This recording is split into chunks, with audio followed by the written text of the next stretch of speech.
Krishna. Hare Krishna. We're reading Bhagavatam here at home because it's quite cold outside, but it's like an oven in here because the sun's shining through that window. If we pull up the blinds, it'd be like, whoa. So our apartment is a little bit like a greenhouse. And by the way, this isn't something weird that's on your computer screen. This is just the front of the computer that she's reading from. Just in case you're thinking, what is that black line? I think there's something wrong. No, there's nothing wrong. Okay. So here we are again for another exciting session. Where are we? Canto 4, Chapter 23, Text 5. Om Namo Bhagavate Vasudevaya. Om Namo Bhagavate Vasudevaya. Om Namo Bhagavate Vasudevaya. It's the incantation. Alright, text 5. In the Tapovana, Maharaj Prithu sometimes ate the trunks and roots of trees. Jeepers. Sometimes he ate fruit and dried leaves, and for some weeks he drank only water. Finally, he lived simply by breathing air. In the Bhagavad Gita, yogis are advised to go to a secluded place in the forest and live alone in a sanctified spot there. By Prithu Maharaj's behaviour, we can understand that when he went to the forest, he did not eat any cooked food sent from the city by some devotees or disciples. As soon as one takes a vow to live in the forest, he must simply eat roots, tree trunks, fruits, dried leaves, or whatever nature provides in that way. Prithu Maharaj strictly adopted these principles for living in the forest, and sometimes he ate nothing but dried leaves and drank nothing but a little water. Sometimes he lived on nothing but air, and sometimes he ate some fruit from the trees. In this way he lived in the forest and underwent severe austerity, especially in regards to eating. In other words, overeating is not at all recommended for one who wants to progress in spiritual life. Oh dear. Sri Rupa Goswami also warns that too much eating and too much endeavour, atyahara prayasascha, are against the principles by which one can advance in spiritual life. Well,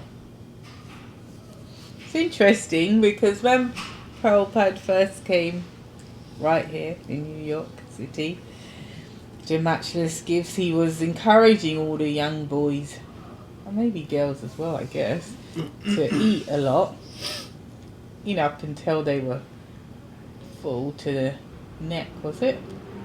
I mean, I don't know that I've ever read it specifically, but I've heard that Prabhupada used to say you should eat up to the neck and until you waddle like a duck.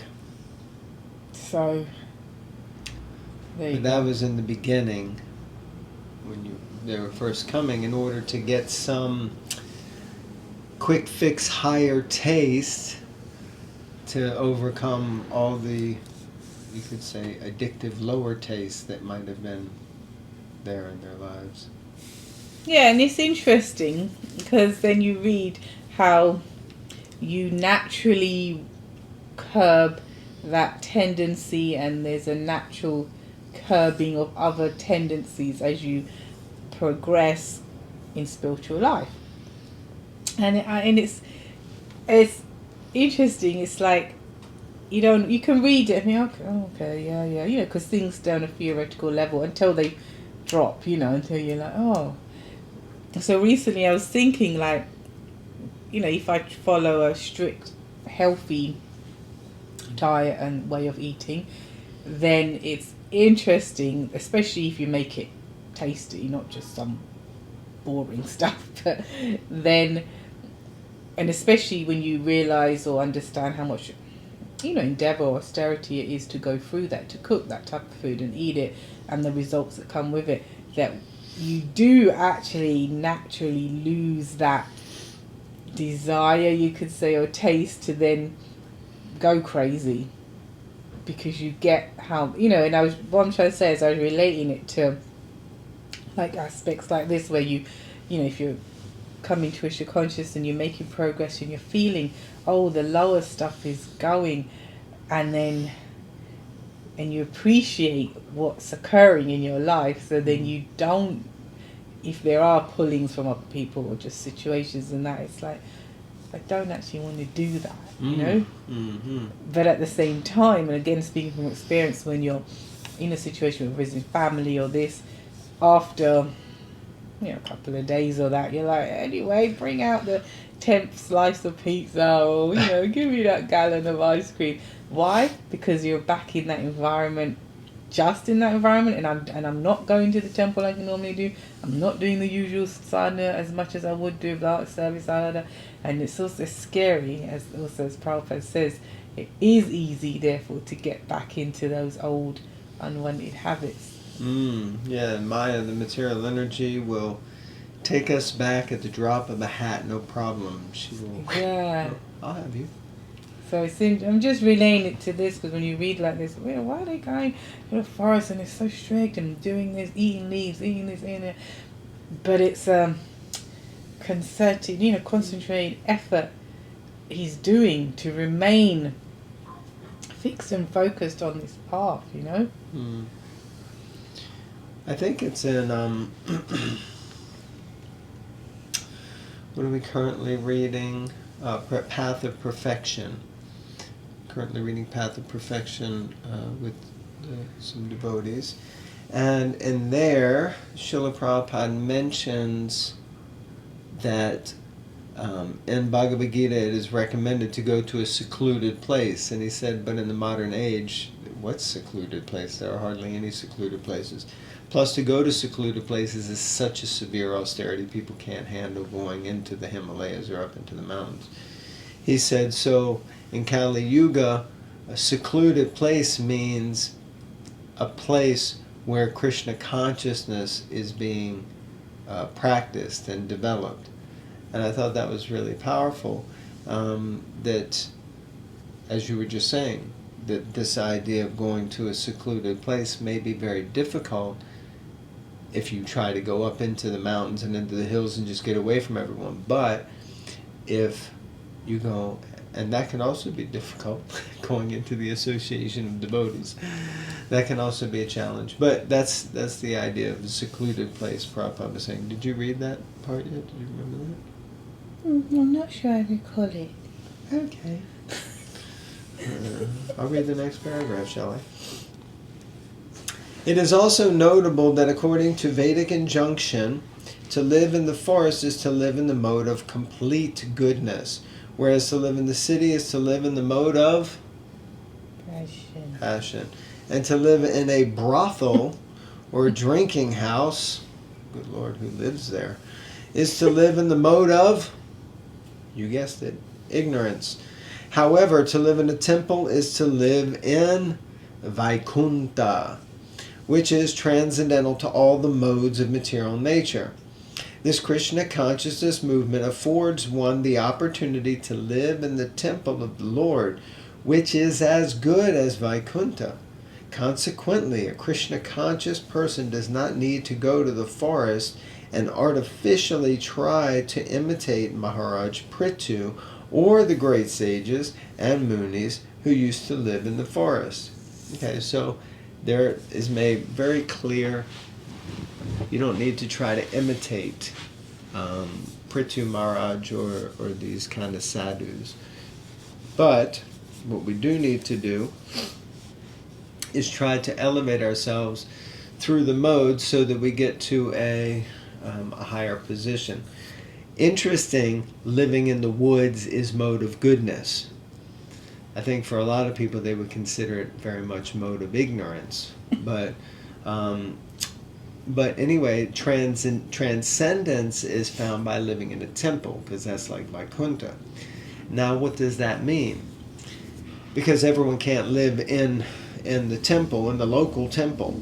But anyone and everyone who has a home and has a place to live can put a temple in their house and see their house as a temple, in the sense that they see that the house is the property of Krishna.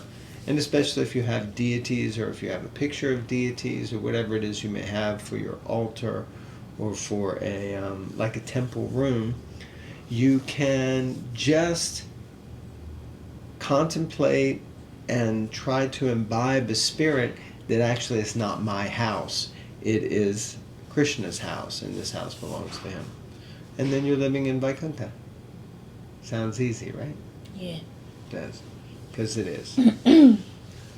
Final paragraph. Srila Rupa Goswami, after retiring from his minister's seat in the government, went to Vrindavan and lived beneath a tree like Maharaj Prithu.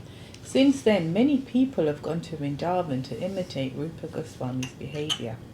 Instead of advancing in spiritual life, many have fallen into material habits, and even in Vrindavan have become victims of illicit sex, gambling, and intoxication. The Krishna consciousness movement has been introduced in the Western countries, but it is not possible for Westerners to go to the forest and practice the severe austerities which were ideally practiced by Prithu Maharaj or Rupa Goswami. However, Westerners or anyone else can follow in the footsteps of Srila Bhaktivedanta Swami Thakur by living in a temple, which is transcendental to residence in a forest, and to vow to accept Krishna Prasad and nothing else. Follow the regulative principles and chant 16 rounds daily of the Hare Krishna mantra. In this way, one's spiritual life will never be disturbed. We're have to discuss that one. I mean, yeah, sorry, that sounds like I'm doubting Prabhupada's words. I'm not. It sure did sound like it. If you thought it sounded like that, you can put it in the comments. Well, that's what I'm going to explain now. I'm not. I don't doubt Prabhupada's words, but as it is said here, in the paragraph I just read, that, you know, some people have gone to Vrindavan to imitate Rupa Goswami. Well, there's it's a very important point made, and Prabhupada says, so instead of advancing in spiritual life, many have fallen into material habits. Even in Vrindavan, they become... So the key point being imitate. So I'm not... Someone may say, well, I didn't go, I'm not, you know, I may question someone, no one in particular, mind you, yeah, but I may question people living in a random ashram, none in particular, and they may say, well, I didn't come here to imitate Rupa Goswami, but we can still see that they're not living their best spiritual life, and therefore disturbing other people who are trying to live their best spiritual life, because until you voluntarily take to the process with the view of, I want to become Krishna conscious, I want to be reconnected with God, you know, I want to chant my rounds in a way that I am feeling spiritual bliss, you know, I want to have some taste, you know, in my hearing and I choose my association carefully. Until you do that, then I think this applies to us, which is that I have gone there, or whatever, you know, to imitate, you know, I am an imitator of Rupa Goswami. And if that's the case, then yes, you can live in the temple, in the ashram, and basically act like someone extremely undesirable. That's all I'm going to say. Well, I'm not sure which was more controversial. You know, doubting Prabhupada's words, or what you just said. Words. I actually, you know. I know what. I honoured them. You honor them. I think we have time to read the next verse in purport and keep ourselves moving steadily through the Bhagavatam. I'm just mindful. Don't imitate, just read. Okay. Following the principles of forest living and the footsteps of the great sages and munis, Prithu Maharaj accepted 5 kinds of heating processes during the summer season, exposed himself to torrents of rain in the rainy season, and in the winter stood in water up to the neck. Wow. He also used to simply lie down on the floor to sleep. And when we say floor, we don't mean carpeted or hard wood even. We mean stony, rocky earth. Literally, the floor outside. Purport. These are some of the austerities executed by the Gyanis and Yogis who cannot accept the process of Bhakti Yoga. They must undergo such severe types of austerity in order to become purified from material contamination. Panchatapaha refers to 5 kinds of heating processes. 5 kinds of heating processes. One is enjoined to sit within a circle of fire with flames blazing from 4 sides and then sun blazing directly overhead. This is one kind of panchatapa recommended for austerity.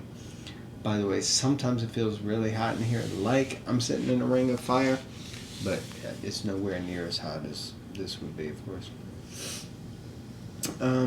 Similarly, in the rainy season, one is enjoined to expose himself to torrents of rain, and in winter to sit in cold water up to the neck.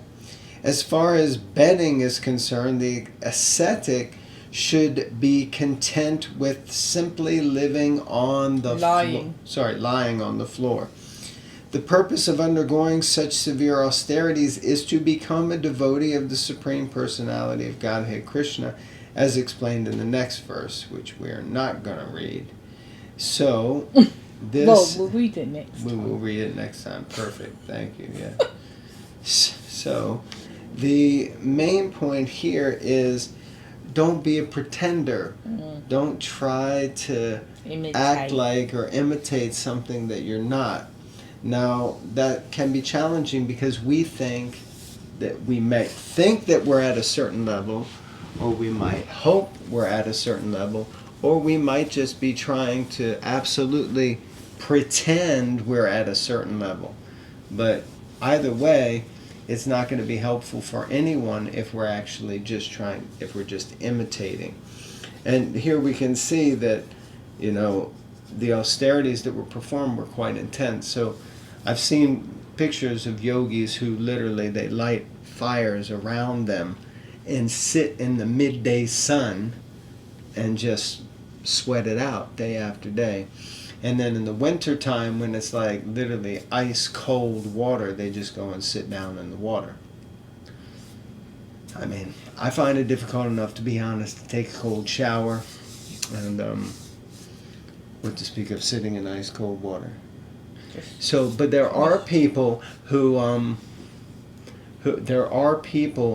now are promoting this more and more to do what they call ice baths, and that is actually really, really invigorating and very good for you, which is probably why yogis live a long time.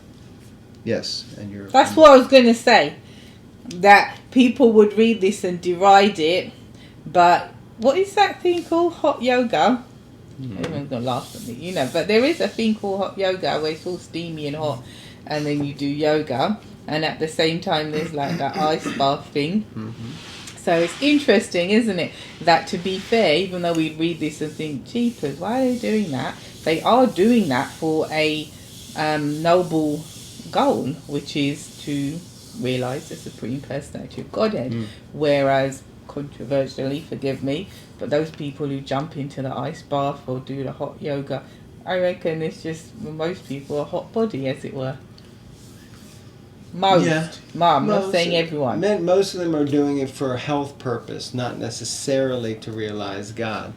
Although I'm sure if I got dropped in a hot and ice cold water, I would definitely be calling out to God. I don't think I would.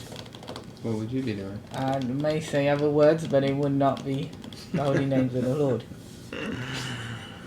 Okay, and on that happy note, we're going to finish. Thank you so much. Please remember to like, comment, subscribe, share, Hare Krishna. Hare Krishna.